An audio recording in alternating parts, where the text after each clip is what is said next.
Well, all right.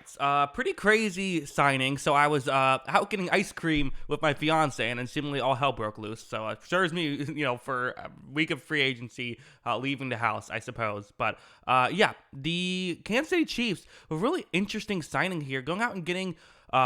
Marquise Brown, also known as Hollywood Brown, with an interesting deal. Just a 1 year, $11 million deal, which is, I have to imagine that had he signed with Carolina, he's getting more than that. But I think what he's trying to do is, I don't think he really feels like he got the contract that perhaps he wanted, is my guess.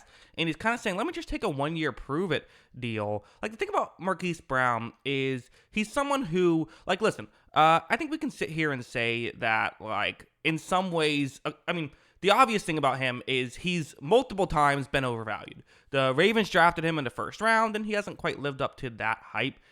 Also, multiple time, then later on, the Cardinals traded a first round pick for him, which was a real head scratcher, and even feels more head scratching as of right now, as he,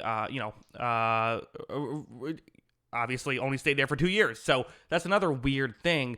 But I think he's a good player. I think he can play. And for Kansas City, he could end up being the number one, like, wide receiver on the depth chart, but I do not believe he's going to be the, number one option, because you still have Travis Kelce, and with Kelce, Rice, and now Hollywood Brown, it's actually not a bad receiving core. So I still think they could maybe add another guy there, but this is, I think, a really good move. They didn't go into this saying, hey, we won the Super Bowl last year, we're good. They still said, you know what, we were a flawed team last year, even though we won the Super Bowl. Just the good parts of that team were so good, they were able to win a Super Bowl with flaws. But let's try to fix those flaws. Let's try to get a receiver. Let's try to not have a situation like we had, on Christmas against the Raiders, right? So I think it's a really smart move, a really interesting one. And yeah, I would say I'm a fan for Kansas City. But yeah, that's what I think. What do you think? Let me know in the comments below. Always love hearing from y'all. And of course, as always, thanks for watching.